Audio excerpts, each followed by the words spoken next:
The 2005-2006 Ford GT. It was in France, in the mid-1960s, that the great American supercar came to life.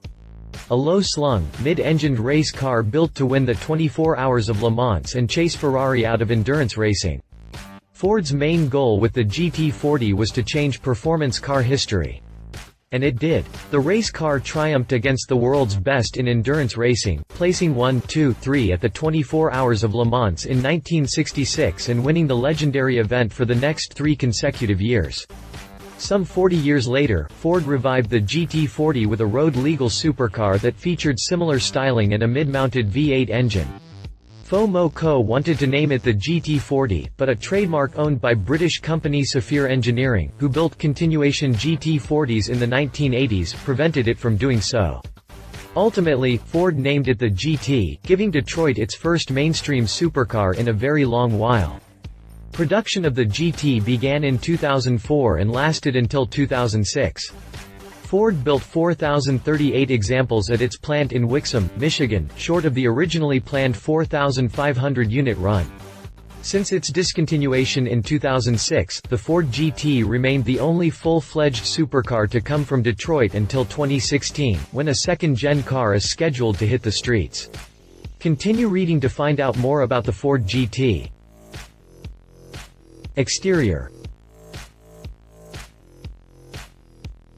The first GT concept was showcased at the 2002 Detroit Auto Show, where Ford proudly unveiled a modern-day version of the GT40, its most successful endurance race car. It was later confirmed that the GT would be put into production, and Ford commissioned Camilo Pardo to come up with a more production-friendly design. It was bigger, wider and taller than its ancestor, but it carried over most of the design features that made the GT40 unique. Although Pardo's design was only 5% production feasible, the final result was still a supercar that paid homage to the GT40 Mk. 2. It was bigger, wider and taller than its ancestor, but it carried over most of the design features that made the GT40 unique, such as the overall body shape, the nose, the side intakes, the canopy-like roof, and most of the rear fascia. All cars ran on BBS, forged alloy wheels wrapped in Goodyear Eagle F1 tires. Options were limited to few features, and included racing stripes and painted brake calipers. Ford also built a Heritage Edition model, which featured a Gulf livery similar to the GT40 that won the 24 Hours of Le Mans race in 1969. The limited edition had the same light blue exterior with an orange stripe running its length, bumper to bumper. Exterior dimensions. Interior. The GT's interior was an interesting blend of GT40 heritage and modern features, such as aluminum inserts and a somewhat high-tech center console. The GT's interior was an interesting blend of GT40 heritage and modern features. Although Pardo claimed the interior of the GT was the biggest departure from the original race car, his design included seat cushions dotted with aluminum grommets, a center-mounted, oversized rev counter, and toggle switches for the headlamps, fog lights, windshield wipers, and the rear defroster.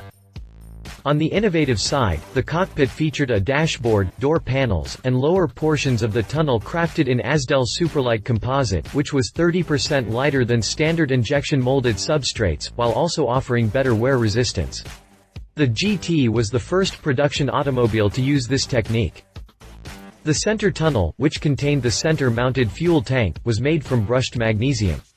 The bucket seats featured carbon fiber shells and leather surfaces.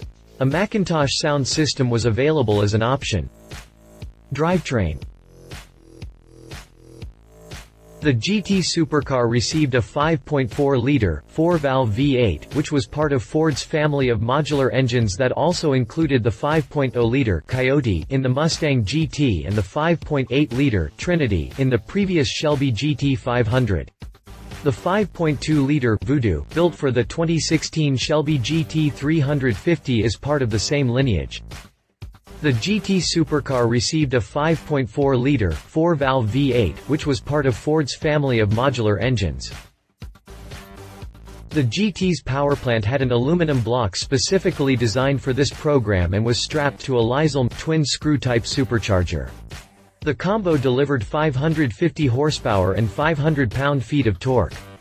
The oomph traveled to the rear wheels through a Ricardo 6-speed manual transmission with a limited slip differential. The GT was incredibly fast for the mid-2000s, being able to charge from 0 to 60 miles per hour in only 3.5 seconds and up to 150 miles per hour in 17 seconds. It needed 11.2 seconds to complete the quarter mile and crossed the finish line at around 131 miles per hour. Top speed was electronically limited to 205 miles per hour, a benchmark not even the Ferrari F-430 was able to reach. Drivetrain specifications. Prices. When launched in 2004, the Ford GT retailed from $139,995, a sticker that increased to $149,995 in mid-2005. With all the options added, including the Macintosh sound system, racing stripes, and painted brake calipers, the GT fetched $153,495 at first and $163,495 starting 2005.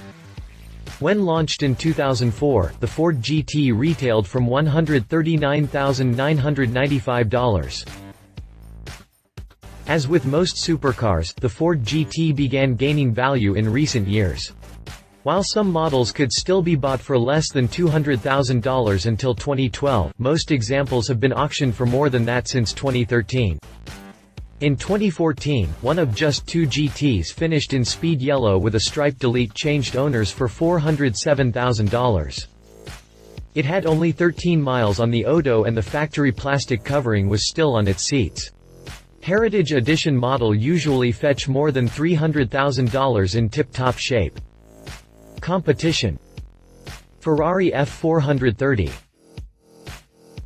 The Ford-Ferrari War of the 1960s reignited in 2004 with the launch of the GT and the F-430. Maranello's replacement for the 360 Modena also came in a mid-engine, rear-wheel drive configuration, and with a V8 under its hood. However, the Italian supercar employed a smaller, naturally aspirated unit displacing 4.3 liters and generating 491 horsepower and 343 pound-feet of torque. Less powerful than the GT, the F-430 needed 3.9 seconds to reach 60 miles per hour and a top speed of 196 miles per hour. Despite being slower than its American rival, the F-430 had other features to brag about, including a computer-controlled limited slip differential and the first application of Ferrari's Manadino. The F-430 was later updated into the 430 Scuderia, with its engine updated to 503 ponies and 350 pound-feet of torque, among other upgrades. The Ferrari F-430 retailed from $186,925 in the United States. Read more about the Ferrari F-430 here. Lamborghini Gallardo. Introduced in 2003 as Lamborghini's first entry-level supercar since 1988, the Gallardo remained in production until 2013 to become the brand's best-selling model. The supercar was heavily related to the Audi R8, sharing most of its underpinnings with the German model. This was the result of Audi acquiring Lamborghini in 1999.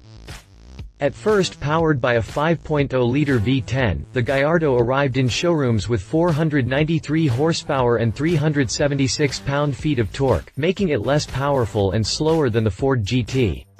By 2006, when the GT was discontinued, the Gallardo cranked out 513 horsepower, enough to sprint from 0 to 60 miles per hour in 4 seconds. The supercar was later updated to a 5.2-liter V10 rated at 552 horses. The most powerful version of the Gallardo was the Superleggera Edizione Tecnica, which needed only 3.4 seconds to hit 60 miles per hour thanks to its 562 horsepower engine. The Gallardo has a starting price of around $160,000 in the US for 2004. The sticker increased to nearly $200,000 by 2007. Find out more about the Lamborghini Gallardo here. Conclusion. The Ford GT was quite the big deal when it was launched in 2004. Not just because it was a spiritual successor to the iconic GT40, but also because neither Chrysler nor GM had a supercar on offer. With only the front-engine Dodge Viper and Corvette as Detroit's mainstream, range-topping sports cars in showrooms, the GT quickly became the icon American gearheads had been waiting for decades. Love it, America's long-awaited modern supercar, the modern embodiment of the iconic Ford GT40. Leave it, well-maintained models can be quite expensive. A new Ford GT is underway for 2016. If you liked this video, please share your thoughts in the comments below and don't forget to hit the subscribe button.